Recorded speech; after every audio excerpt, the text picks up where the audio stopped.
Coucou la famille, j'espère que vous allez bien. Coucou guys, bienvenue sur ma chaîne YouTube. Et je n'ai pas d'excuses à donner pour mon retard. J'étais tout simplement en retard. En fait, je me disais, j'avais besoin de... Mes lunettes vous font pas mal? Je sais pas. Avec ou sans lunettes? Avec. Parce que la lumière m'éblouit les yeux. Alors, je me disais, non, sans lumière, je suis obligée. Bref, tout ça, ça va rester dans la vidéo, hein, sans ou avec. Donc, je me disais, je peux pas faire de story time si je me maquille pas. Je peux pas faire de story time si je me maquille pas. Je me maquille pas et j'ai vraiment la flemme de me maquiller en ce moment. Et puis, je me suis fait la réflexion sur mon lit, mais ils sont pas obligés de te voir tout le temps maquillée. Montre-les aussi que tu as des cernes, que voilà. Va faire du contenu, tu n'as pas besoin d'être parfaite, tu n'as pas besoin d'avoir une tonne de maquillage pour venir raconter tes histoires. Donc c'est pour ça que vous me voyez comme ça, no make-up, pour vous faire une story time. On a fait les présentations, moi c'est Pandira, bienvenue sur ma chaîne YouTube. Si tu n'es pas encore abonné, je t'invite à t'abonner. Si tu n'as pas encore cliqué la cloche de notification, je t'invite pour que tu ne rates aucun contenu. Bref, si tout ça c'est fait, installe-toi, on se retrouve juste après le générique. Bye bye!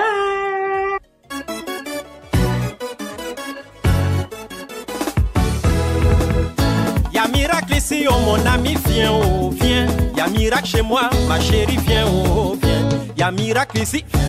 La story time que je vais vous raconter. J'ai une de mes abonnées ou de mes filles qui m'a écrit sur Instagram. Donc à chaque fois quand je dis je vais vous raconter ça, je vais vous raconter ça, elle a noté toutes les histoires et tout ça. Excusez-moi un instant, je suis assise sur mon téléphone. Elle a noté toutes les histoires et tout. Et puis elle est venue me lister, maman commence par ça, maman il y a ça, il y a ça, il y a ça. Je dis bon ok, je vais vous faire la story time de cette histoire. Je me suis retrouvée, j'ai ouvert mes yeux et j'avais une arme sur la tempe. Comment ça se passait? Alors, cette histoire commence avec mon tout premier chéri, celui avec qui j'ai vécu le plus de temps dans une maison. Ah oui, hein, quand on me regarde, t'as l'impression que j'ai jamais été au foyer, mais si j'ai fait le foyer, j'ai été au foyer. Il y a un fou qui a osé me mettre dans un foyer. Donc, c'est avec mon chéri à cette époque, enfin mon ex, qui est d'origine franco-italienne. Voilà, oui, j'ai connu les Musotto. Chacun son histoire, chacun sa tragédie, chacun ses erreurs, chacun sa vie, hein, chacun ses goûts. Vous n'êtes pas là pour me juger parce que ce que vous faites dans vos maisons là-bas, je ne connais pas. Est-ce que je sais? Voilà. Donc, je me mets en couple avec cette personne. C'est le parfait amour. Vous savez la phrase qu'on dit, vaut mieux quand l'homme t'aime que toi tu aimes le plus. C'est vrai que cette relation est finie sur une mauvaise note, mais vraiment une très mauvaise note. Mais à l'heure de ses jours heureux, c'était un homme magnifique. Quand il avait encore tout, que le boulon n'avait pas encore sauté dans son crâne, c'était un bon mari. C'était un bon compagnon. C'était un compagnon si je suis malade. Si ça va pas, il était là. C'était un compagnon qui croyait en moi. C'était un compagnon qui voulait mon bien, qui a investi sur moi. Il y a ma formation de transitaire, c'est lui qui a payé toute ma formation. Aujourd'hui, j'ai un diplôme en transit et douane. C'est grâce à ce monsieur-là.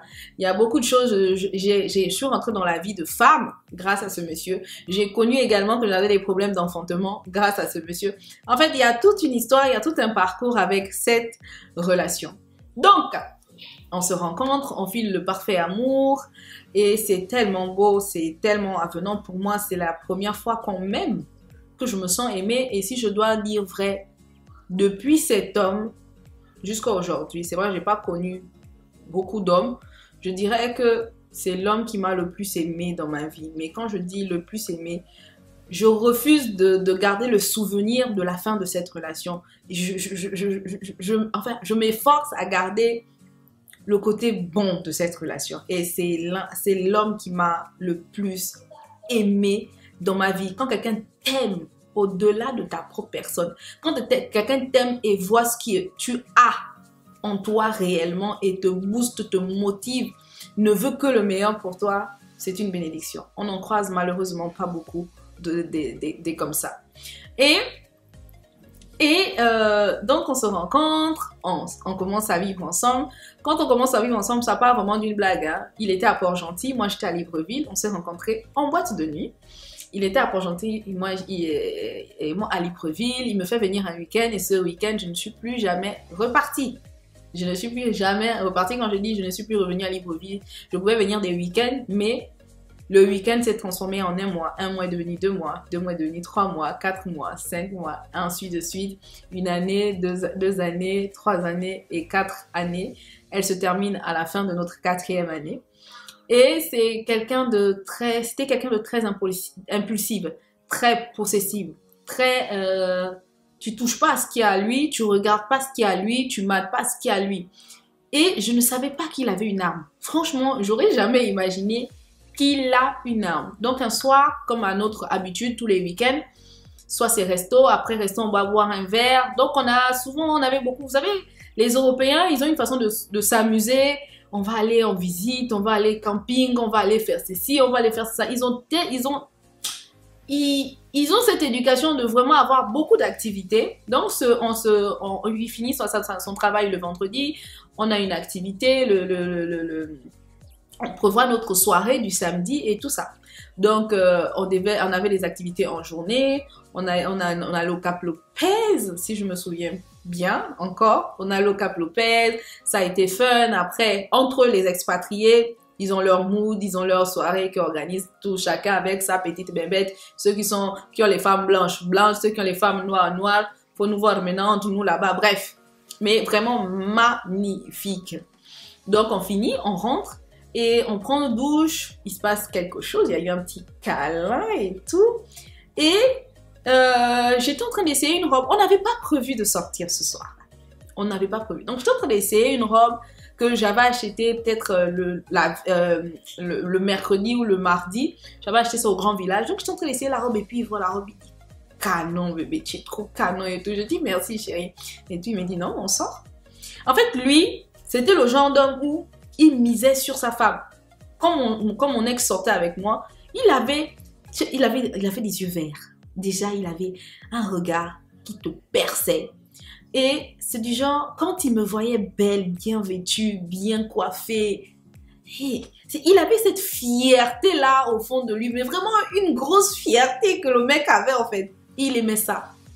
Il aimait ça. Sortir et qu'on dise à sa femme, elle est belle, machin. Mais il ne faut pas abuser. Quand tu m'as dit tu es belle, il faut t'arrêter là, il faut continuer. Il ne faut pas développer. Si tu m'as regardé une fois, mieux tu laisses. Parce que si tu insistes, ça se passe mal. Donc, il dit, bon, on va sortir. Il s'écrit avec ses frangins et tout ça et tout. Ils disent, ok, on va sortir. Allez, je ne sais pas si c'est quelle boîte. C'était au centre-ville là-bas. Il y a une boîte au centre-ville. Ça a fermé. J'étais encore pas gentil même quand ça a fermé. C'était au centre-ville. Il y avait une autre boîte ici. Et puis quand tu tournais comme ça, il y avait une autre boîte. Enfin, je ne me rappelle plus réellement des noms et tout ça. Ça donnait bien fort. Le comptoir était au milieu comme ça. Ça, c'est la première boîte. Donc, ils ont fait le planning, etc. Il m'a dit, bébé, fais-toi belle. Fais-toi belle. Quand je regarde mes photos d'avant et je regarde mes photos d'aujourd'hui, je regarde le make-up, frère. Sourcils rouges. Frère, c'était quoi ce gloss? C'était quoi ce make-up? Et puis le gars, et j'étais maigre, je faisais 45 kilos, j'étais fine, comme un fil. J'étais très très fine. Et tout ça. Donc, on va à la première boîte, on s'amuse. Après, les gars disent qu'on va aller ailleurs. Et je dis, ok, bon, moi je vais appeler ma petite soeur. J'avais ma petite soeur qui était là. Je dis, je vais appeler ma petite soeur. On va y aller ensemble et tout, machin. Il me dit, ok, j'appelle ma petite soeur. Je dis, tu es où? Elle me dit, non, je suis à tel endroit. Je dis, elle vient nous retrouver. On a tel endroit. Elle me dit, ok. Après, elle est arrivée. On a attendu là avant de se déplacer. Elle est arrivée et tout. Le mood était parfait. Le mood était magnifique. Donc, on quitte là. On va maintenant à la deuxième boîte. Jusque là, on est très collés. Mais on met nos sons. On met les sons des Gabouma. Les sons qui étaient tendance à l'époque là. Donc je suis en train de m'amuser. L'alcool aussi en train de monter, machin. Donc c'est fun. C'est vraiment fun. Et puis, je danse, je viens vers lui. Et puis, comme mon chéri ne savait pas trop danser, j'aimais pas trop quand il danse. Peut-être zouk, parce qu'il était très zouk, très caliente, tout ça. Oui, on va zouker, on va danser collé. Mais quand il danse seul, pardon. La musique à gauche, le pas des danses à droite. Ça fait ça, ça fait ça, ça fait ça, ça fait ça. J'ai dit que, et quand il danse comme ça, je quitte la piste, je viens m'asseoir. Donc, et quand s'il va trop durer sur la piste, quand je veux le regarder, il va fixer mon regard, il va savoir que elle veut que j'arrête en fait. Que là, ça va pas du tout. Donc, on a zouké. Après, il a dansé. Moi, j'étais assise à ce moment-là. Et là, il y a une table de black, donc des frangins, des frangins très populaires à l'époque, à Port-Gentil et tout, qui y sont arrivés, ils avaient leur salon et tout. Sur la gauche, je me rappelle que la piste était là, et puis il y avait un salon sur la gauche, les frangins étaient là et tout. Et je me lève, on a mis un son, je me suis levée.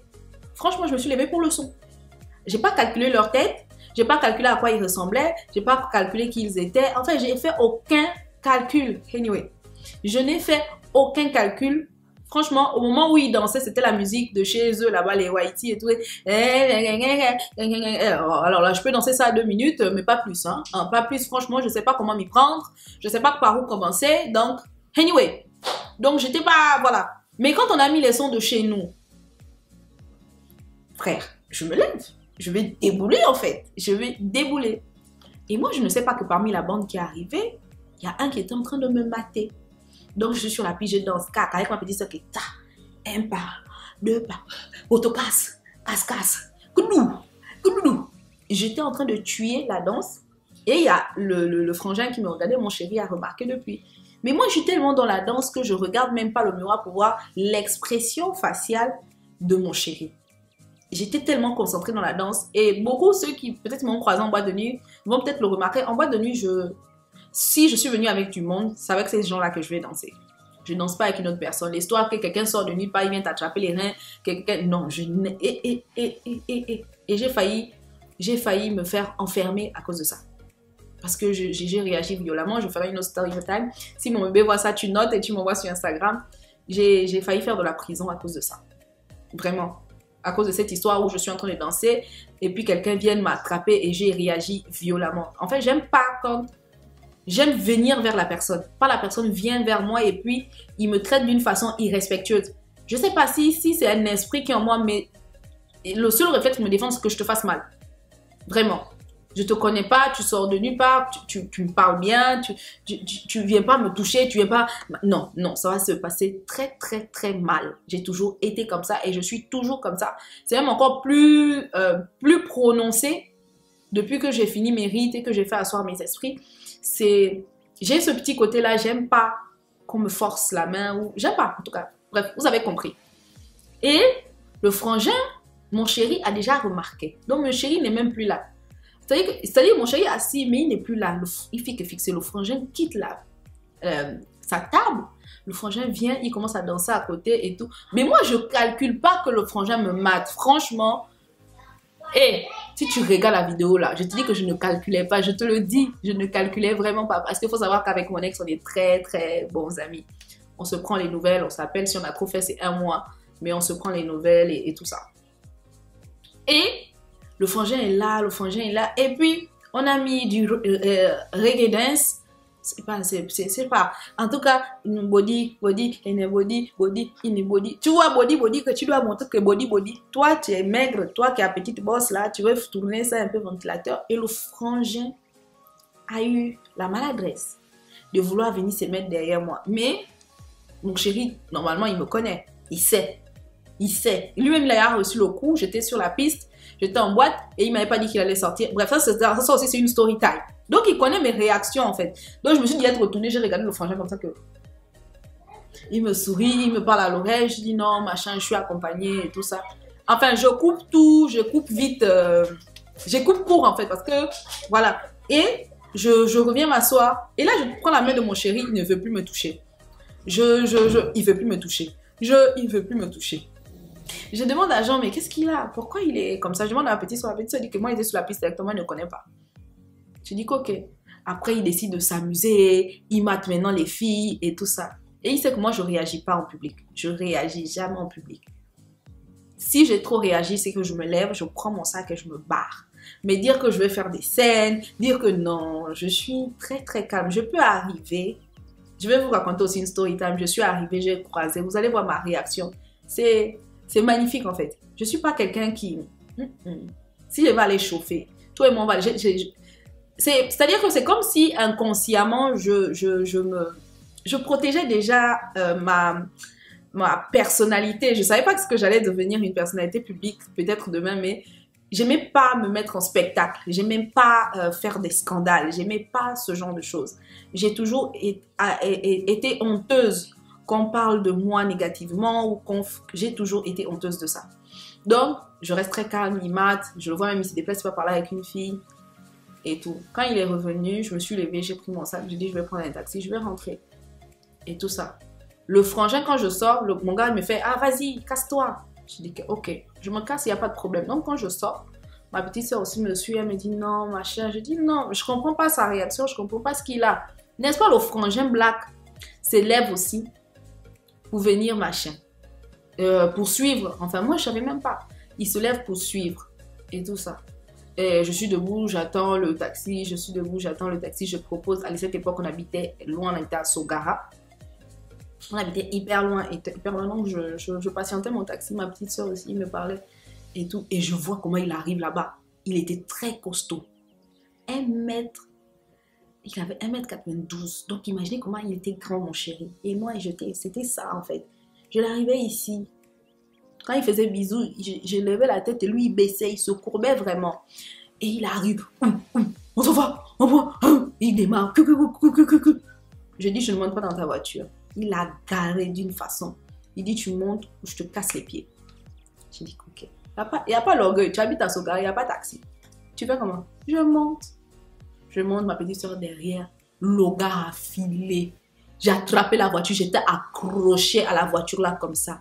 J'ai dit, qu'est-ce qui se passe, Seigneur? J'ai dit à mon chéri et à mon ex que